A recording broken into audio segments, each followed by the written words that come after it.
ده انا اخيرا بعد طول انتظار عايز اشوف ترجمه اللي بتشتريه.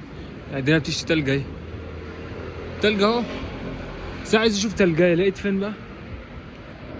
اهو تلج اهو.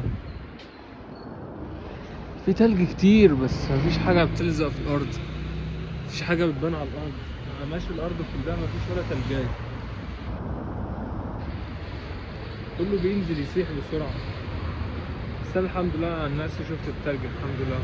اول مره في حياتي شفت تلج، اول مره في حياتي، اول مره في حياتي ماشي في الشارع والدنيا بتتلج. هو اي نعم ما بتشتيش، ان هي بتنزل شويه شويه يعني، بتنزل شويه صغيره خالص. بس انا اول مره في حياتي احس بالاحساس ده، اول مره في حياتي اشوف الحاجات دي. التجربه بالنسبه لي ممتعه بس متلجه جامد، التجربه كلها تلج. يلا مع السلامه.